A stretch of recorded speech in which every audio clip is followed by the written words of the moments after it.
Bonjour, mon nom est Damien Orbach. Euh, cette histoire et cette vidéo est merci à l'idée de mon ami Thomas Noyer, qui est psychologue en Suisse. Moi, j'habite au Mexique depuis presque 17 ans. Donc voilà, une idée de Thomas, c'est de trouver des histoires inspirantes. Alors bon, bah, mon histoire, c'est aussi un peu l'histoire de Thomas. Et en fait, eh bien, l'histoire se passe en 1998, même si en fait, je dirais qu'elle commence en 2018, c'est-à-dire l'année passée.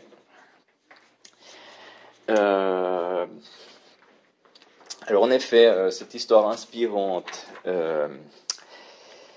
est devenue inspirante grâce à un rêve que j'ai eu à peu près au mois de septembre-octobre justement de 2018, l'année passée. Et dans ce rêve, ah oui, bah ce rêve m'a rappelé un grand souvenir. Et justement, dans ce rêve apparaît Thomas Noyer, tout souriant. Il me regardait droit dans les yeux, il était debout, droit debout comme ça, en me regardant. Et c'est marrant parce qu'il avait son grand sourire caractéristique.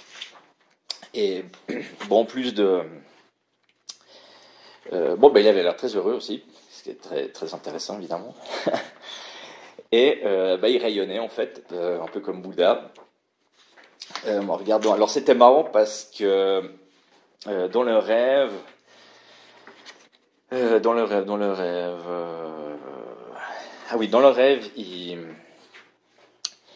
m'aide à... Il m'avait aidé avec... lui, il avait comme une bande de petits amis, des filles, des garçons, des enfants en fait.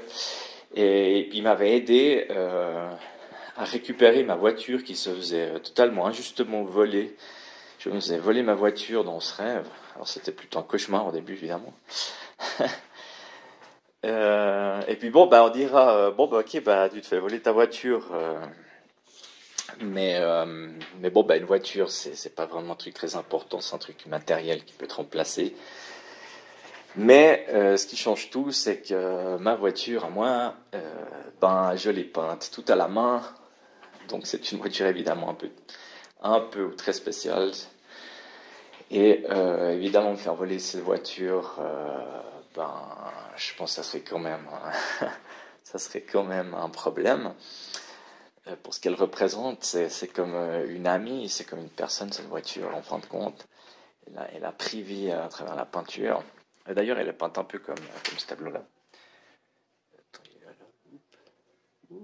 Tableau-là, voilà.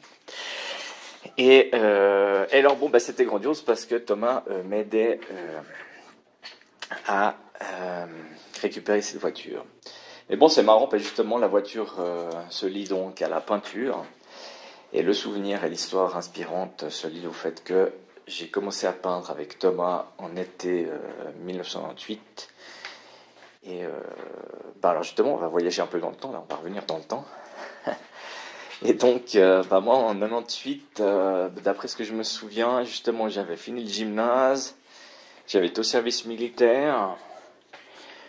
Et après, j'avais repoussé mon entrée à l'EPFL au lieu de commencer mes études universitaires déjà à la Polytechnique de Lausanne. J'avais décidé de les repousser. Alors évidemment, mes parents, ils n'étaient pas très contents, mais bon, ils m'avaient demandé un projet de voyage. Alors mon voyage, ça a été au Canada pour apprendre l'anglais, ce qui a d'ailleurs été évidemment très utile pour moi, toujours. Après, j'étais aussi été à Berlin un moment. Enfin bref, et puis en 98, je pense que moi je rentrais de ces voyages-là, j'avais rien de spécial à faire, et puis j'allais souvent me balader en ville à Lausanne. Moi je suis né à Lausanne justement, en 78, c'est marrant, il n'y a que des 8 là, 78, 98, 2018. Ça c'est sympa ces dates, tous les 20 ans là.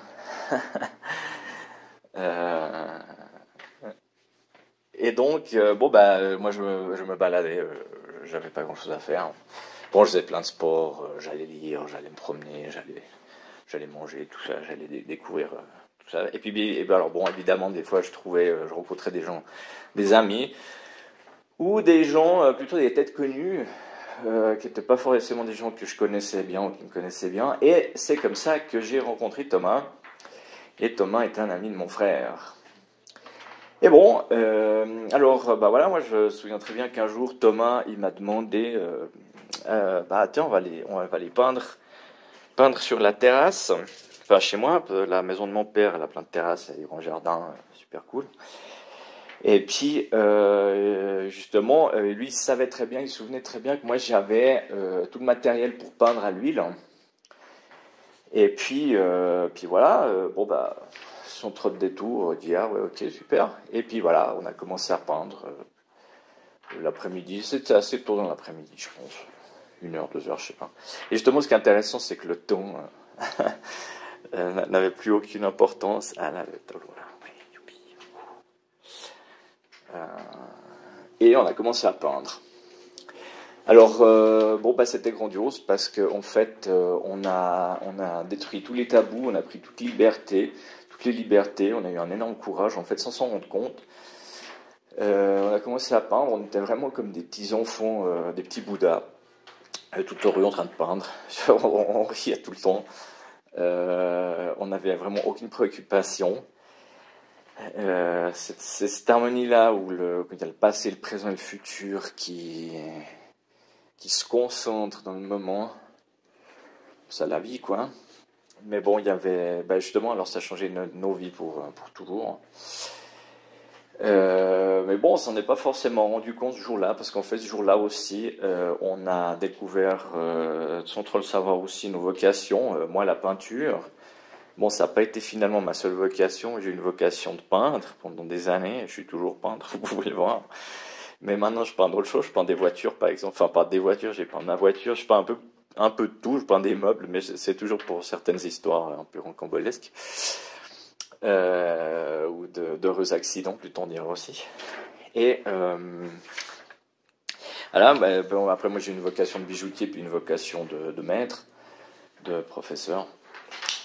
Ou de maître, un peu de maître de vie pour les autres. Et Thomas, justement, a trouvé cette fantastique vocation de guider les gens.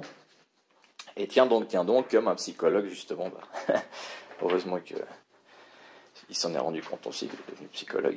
Et puis bien aussi qu'il arrive avec des idées innovatrices comme les histoires inspirantes. Et bon, bah voilà, ça a l'air de rien qu'on ait commencé à peindre là sur la terrasse. Mais bon, bah, continuons un peu dans l'histoire, bah, on a peint. Alors bon, bah, j'ai déjà dit, je vais le répéter, c'était le bonheur absolu, moi je me souviens. Moi d'ailleurs, je lui ai dit, ah ouais, moi je vais peindre, moi je vais peindre le reste de ma vie. Et d'ailleurs, après, j'ai abandonné l'université, tout ça. Évidemment, mes parents étaient de nouveau très fâchés. Mais bon, ça c'est après. Mais continuons. Alors bon, t'es en train de peindre comme ça. Alors c'était grandiose, parce que justement, en fait, on a eu un grand courage, parce qu'on n'avait pas du tout l'autorisation de qui que ce soit, et surtout celle de mon père, d'être là en train de peindre. Et puis bon, ben, on s'amusait comme des petits fous. Et puis après, bon, ben, il y a la lumière qui a commencé à baisser, parce que bon, évidemment, l'heure que c'était, ça ne nous importait plus du tout. Et nous sommes allés à la terrasse de la cuisine. Au début, on était sur une terrasse des chambres en bas, qui était dans le jardin. Donc, on était les petits bouddhas justement au milieu de la nature. Il y a le soleil qui brillait. Moi, je me souviendrai toute ma vie parce que c'était un jour merveilleux aussi. Simplement, le soleil brillait, incroyable. Il brillait sur nous aussi. C'était la paix absolue. Il n'y avait absolument rien et personne. Il n'y avait aucune lutte contre aucun élément extérieur de rien. Il n'y avait aucune préoccupation économique, aucune pression. Il y avait juste ce moment-là créatif, cette liberté d'être en train de peindre. Et puis bon, pour nous, en fait, c'était l'état d'esprit de faire quelque chose de totalement différent et totalement nouveau. Justement, comme voyager dans la galaxie des idées de façon totalement créative, l'expérimentation. Et puis bon, c'est pour ça aussi que c'est important les histoires inspirantes, parce que ça montre qu'on n'a pas besoin de drogue ou d'alcool ou quoi que ce soit pour atteindre ces niveaux existentielle et spirituelle. Et puis bon, évidemment, moi aussi, ça m'a sauvé la vie plus d'une fois. Moi, j'ai jamais eu trop de problèmes avec les drogues ou l'alcool, mais bon, c'est toujours un problème dans l'existence humaine. La dépression. Je pense que ça nous arrive à tous. Mais évidemment, on est tous plus ou moins bien armés en question même physique et mentale, enfin, constitution chimique de notre corps même.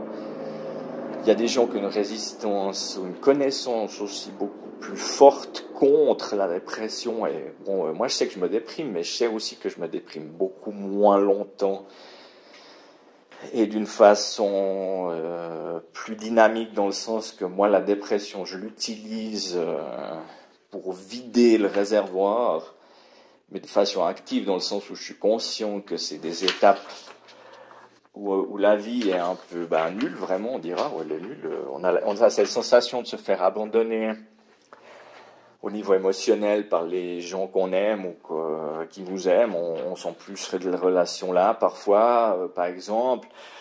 On sent aussi que on a trop de problèmes, on n'a pas assez d'argent, on n'arrive pas, on n'est pas reconnu, on n'est pas aimé, tout ça.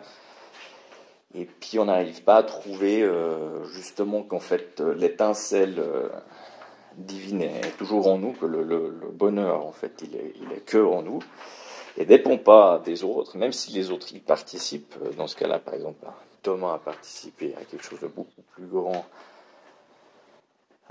Pour lui, je pense aussi, hein, évidemment, on ne peut jamais parler pour les autres, mais bien que parfois on peut quand même savoir, hein, simplement, on peut demander, mais même, en fin de compte, on sait toujours notre propre expérience, et que notre propre expérience. Donc, voilà, là, à travers la peinture et grâce à son idée, ça a généré un grand changement dans ma vie qui m'a toujours permis, d'ailleurs justement le souvenir m'a toujours permis de dépasser un peu tous les obstacles, parce que bon, il y a toujours des obstacles. Et bon, alors, continuons avec l'histoire. Après, on s'était passé à la terrasse de la cuisine, parce qu'à la terrasse de la cuisine, on pouvait allumer les lampes, oui, extérieures, intérieures, donc on avait allumé les lampes, et on continuait de peindre, tout joyeux, exactement dans le même état d'esprit, même si l'obscurité entourante augmentait. Et tout d'un coup, est arrivé ce qui devait se passer, évidemment. Mon père est rentré du travail, et donc voilà, la fête était tout de suite finie, parce qu'évidemment, on avait... il trouvait ça... justement, dans le sens, c'est pour ça que je me suis souvenu, comme on lui avait pas demandé, et puis en fait, c'était une sorte de transgression. C'est un thème assez intéressant, parce qu'en fait, ça montre que avoir le courage et parfois le culot de prendre des libertés sans rien demander à personne, mais en fait aussi parce qu'on allait faire de mal absolument à personne. Enfin, ça faisait pas... Bon, je pense qu'à mon père, ça lui a causé, comme souvent, un problème d'autorité, mais donc aussi un malaise d'amour-propre. Hein. Alors c'est ça, mais c'était pas le but, donc ça c'est son problème à lui. C'était pas trop notre problème à nous. Parce que parfois pour vivre, il faut avoir le culot, de prendre des libertés, de rien demander à personne. Il y a une phrase au Mexique qui est très très bonne, qui dit qu'il vaut mieux demander pardon que demander permis. Dans le sens où il faut faire ce qu'on veut faire, ce qu'on doit faire parfois, parce qu'il y a aussi cette sensation que moi j'apporte assez souvent dans mes histoires,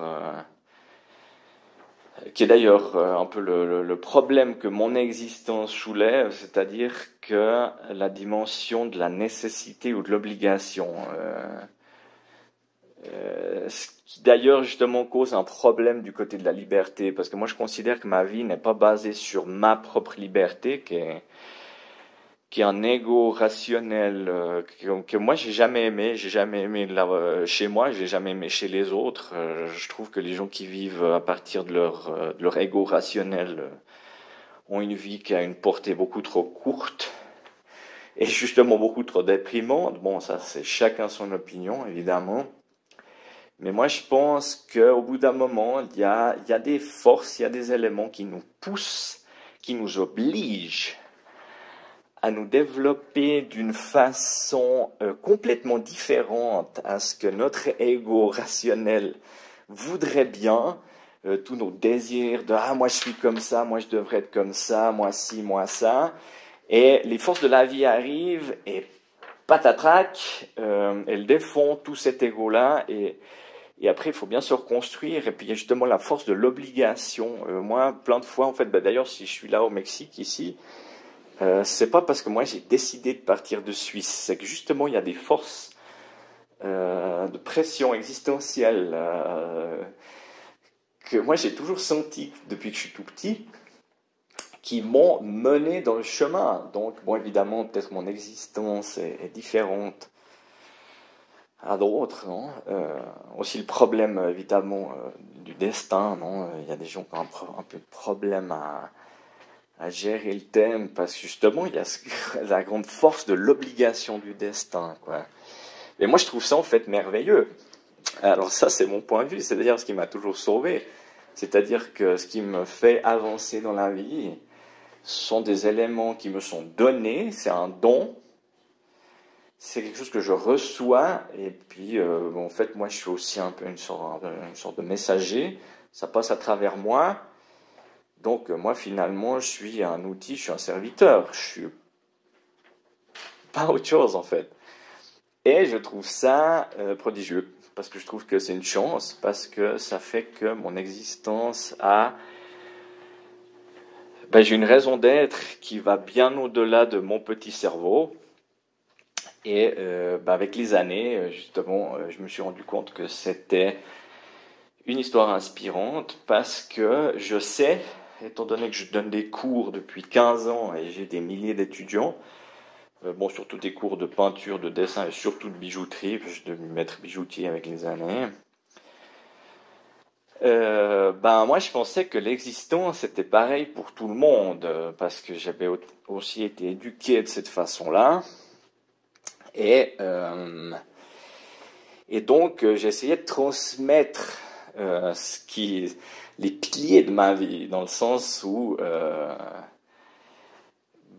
d'essayer de trouver, je pensais que tout le monde avait ces piliers ou une sorte de destin. Mais bon, évidemment, avec les années, je me suis rendu compte que non, il y a des gens qui ont en fait comme seul recours leur raison et leur ego, c'est-à-dire que leur seule façon, leur seul moyen d'avancer, de progresser dans la vie est de penser les choses ou de faire ce que leur ego leur dicte, dans le sens qui peut, à moi ça peut me paraître très superficiel, justement, c'est un peu le thème pour moi, mais bon, il y a des gens, c'est pour ça qu'il ne faut pas juger non plus. Ça, c'est une grande dimension. C'est ce que, justement, pour retourner à l'histoire de la terrasse, encore de la peinture, quand mon père est arrivé, il nous a jugés d'après les lois humaines, d'après des réalités matérielles. C'était l'heure de souper, d'après l'ordre du temps. Donc, il y avait plein de préjugés on s'est fait assommer par les préjugés. Mais bon, évidemment, le moment devait bien finir d'une façon ou d'une autre. Et puis, mon père a toujours représenté cette autorité-là. Et c'est pour ça que ici, moi, j'ai appris à reconnaître la différence des actions des gens. Et puis, justement, lui, il a agi d'une façon complètement rationnelle, totalement correcte. Et puis, c'était nécessaire.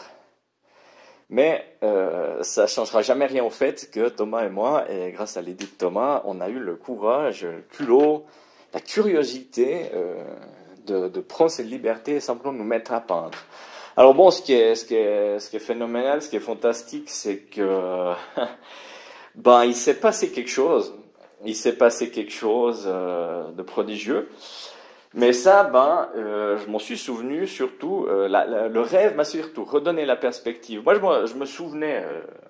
J'ai toujours fait beaucoup de travail sur ma mémoire, parce que c'est très nécessaire dans mon travail. Et d'ailleurs, ça c'est aussi un des thèmes que je prends toujours, un des grands problèmes modernes sur le problème de la dépression, c'est qu'à beaucoup de monde, on leur enseigne de vivre simplement le moment présent et de s'oublier de tout le reste. Et ce qui est d'ailleurs justement l'histoire inspirante que je viens de raconter, c'est ce qu'on a vécu, mais on l'a vécu sans le savoir, sans le vouloir. Et c'est-à-dire qu'en fait, et c'est pour ça qu'au début je l'ai dit et je vais le mentionner parce que pour moi ça se connecte à des choses que je confronte encore de temps à autre. Ces gens qui pensent que en oubliant le passé, on va pouvoir vivre le moment présent. Ça, c'est un grand mensonge de contrôle des masses, en fait, je pense. Moi, je pense que ça vient, c'est fondamenté par là. Le contrôle des masses médias, parce qu'en fait, la mémoire, un peuple sans mémoire, ou un individu sans mémoire, un individu sans passé, en fait, n'a pas de présent et n'a pas de futur, parce que c'est mon passé qui m'a amené où j'en suis là. Et c'est là où beaucoup d'individus s'autodétruisent, parce qu'évidemment, c'est le problème que parfois on a l'impression d'avoir pris des très très mauvaises décisions, d'avoir fait beaucoup de mal aux autres ou à soi-même, ou avoir fait on s'est gouré, on s'est trompé, on est des gros nuls, on est des gros cons, on sert à rien, ça marche pas, ça vaut pas la peine et tout ça. Justement, notre passé est traumatique, soit parce qu'on était victime de choses très violentes. Hein. Moi, je connais des gens qui ont été victimes de violences à la maison, victimes de viols, victimes d'attaques à main armée, plein de choses. Moi, tous, je pense qu'on est victime de quelque chose tôt ou tard dans la vie. Et puis, moi, il y a des choses que j'ai mis des décennies à réussir à dépasser pour retrouver cette connexion que tout est positif en fait, et que tous mes pas, tout mon chemin passé m'a amené à mon bonheur présent et m'amènera à mon bonheur futur. Donc il n'y a pas d'erreur. Mais pour refaire toutes ces connexions, il faut faire un énorme travail de mémoire. Alors, chaque fois que je vois des gens qui promulguent cette pseudo-philosophie de oublions le passé, vivons comme s'il n'y a pas de lendemain. C'est vraiment du massacre psychologique, je dirais ça comme ça, parce que, moi je suis quelqu'un de très passionné, comme vous verrez en fait. Là je suis un peu calmé, parce que comme j'ai écrit, voyez ma feuille dans la main, comme j'ai écrit ce que j'allais dire, je suis dans un état concentré. Même si j'ai divagué de l'histoire, évidemment, ça fait partie de raconter des histoires. Parce que l'histoire est un trampoline, est toujours un trampoline. Voilà.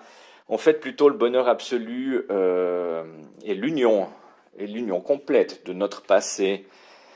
Et d'ailleurs, c'est ça le message un peu, je pense, de mon histoire inspirante, parce que c'est ce qui m'est arrivé à travers le rêve, c'est l'union de nouveau du passé.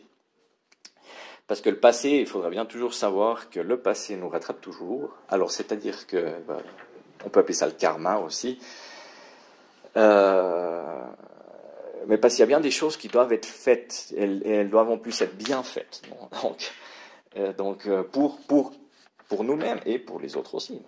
Donc voilà, alors par exemple, là, à travers le rêve, il y a eu cette connexion entre le passé, le présent et évidemment le futur, parce que, évidemment, un des résultats du rêve, un résultat réel, et puis comme mon frère aussi était dans le rêve, mon frère à cette époque-là, ça faisait un grand moment que je ne parlais pas avec lui, alors c'était super aussi parce que ça me permettait, c'était un super prétexte, un cadeau, les rêves c'est un peu comme des cadeaux, de parler avec lui.